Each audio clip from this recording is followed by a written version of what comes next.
बच्चों, हमने पिछली कक्षा में बात किया था वीडियो रिकॉर्डिंग के बारे में कि किस तरह से वीडियो रिकॉर्डिंग के द्वारा असेसमेंट की प्रक्रिया को हम यूज में ला सकते हैं, किस तरह से हम बच्चों का आकलन कर सकते हैं और साथ ही टीचर अपने टीचिंग मेथड को भी एसेस कर सकते हैं वीडियो रिकॉर्डिंग के द्वारा।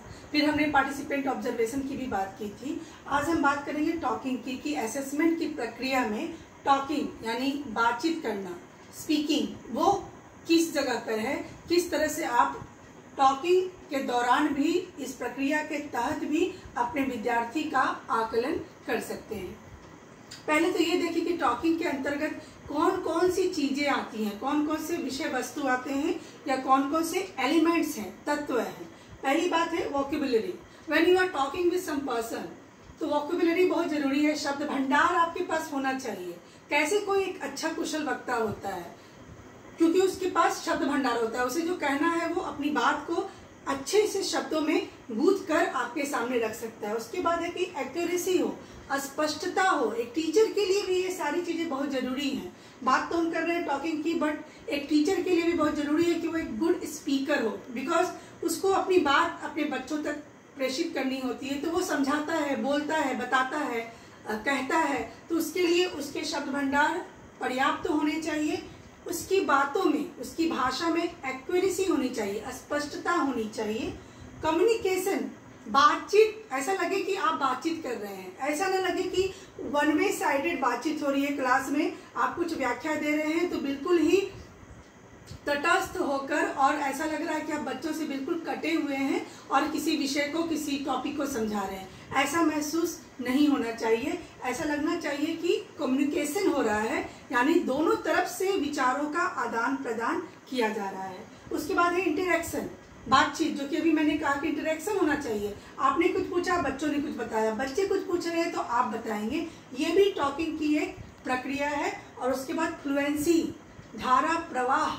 ऐसा नहीं कि रुक रुक के बोल रहे हैं, आपको कुछ बोलना है पर आपको शब्द नहीं मिल रहे हैं, आपको कुछ बोलना है पर आपको लग नहीं रहा है कि कैसे उसको प्रस्तुत किया जाए, तो मुश्किल होती है फिर अपनी बात विद्यार्थी के सामने रखने में। तो फ्लुएंसी होनी चाहिए, यानी कि जब आप कुछ बोल रहे हैं तो धारा प्रवाह, आप अपनी बात को कहीं भी बोल सके, रख सकें। ये सारे एलिमेंट्स हैं टॉकिंग के। वोकेबुलरी, शब्द भंडार, एक्यूरेसी, स्पष्टता, कम्युनिकेशन, बातचीत, इंटरेक्शन, संवाद, और उसके बाद है फ्लुएंसी, धारा प्रवाह। अब बात आती है टिप्स की कि कैसे आप टॉकिंग को एसेस कर सकते हैं। पहला है प्रिपेयरिंग फॉर द कन्वर्सेशन।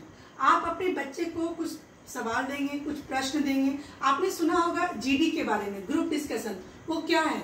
हम कोई विषय दे देते हैं, कुछ सवाल दे देते हैं और युवा वर्ग या विद्यार्थी गण उस विषय पर अपनी बातचीत करते हैं, डिस्कस करते हैं। हम वहाँ क्या देखते हैं? बच्चे का आत्मविश्वास देखते हैं, बच्चे की जानकारी देखते हैं और साथ ही बच्चे किस तरह से अपनी बात को रख रहे हैं, विरोध में या सहमति में, पक्ष में या विपक्ष में। पर उसमें भाषा की क्या क्षमता है, हम ग्रुप डिस्कशन में वो भी जांचते हैं।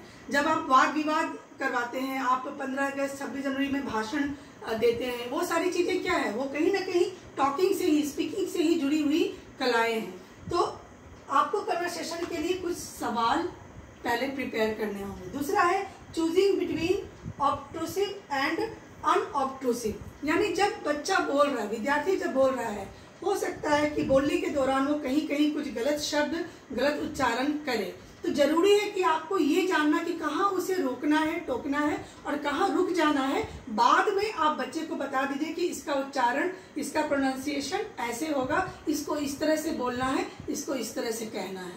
तो ये टीचर की बुद्धिमत्ता पर निर्भर करता है कि वो कहाँ रुकेगा, बच्चे को रोकेगा और कहाँ वो बच्चे को आगे बढ़ जाने देगा। उसके बाद है डॉक्यूमेंटिंग स्टूडेंट्स प्रोग्रेस। कहते हैं कि कोई भी चीज को नोट डाउन करने में आज भी पेन और पेपर के मुकाबले कोई दूसरा बेहतर विकल्प नहीं है। आप सिस्टम में भी डालेंगे, मोबाइल में भी डालेंगे, डाटा कल को उड़ सकता है, खो सकता है, मुश्किलें हो सकती हैं। लेकिन अगर आपने पेन और पेपर में लिखा है तो हमेशा के लिए सुरक्षित रहेगा।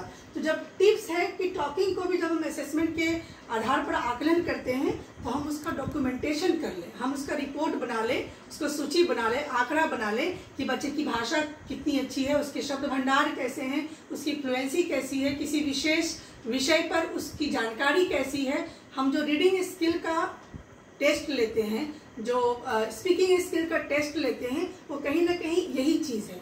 प्राइमरी स्कूलों में और मिडिल क्लासेस में अभी भी भाषा का जो परीक्षा होता है, भाषा की जो परीक्षा होती है, वेदर वो हिंदी हो या इंग्लिश हो या संस्कृत हो, तो उसमें टॉकिंग या स्पीकिंग का भी मूल्यांकन किया जाता है। तो ये सारे टिप्स हैं जिसके आधार पर हम टॉकिंग को एज असेसमेंट ले सकते हैं। धन्यवाद।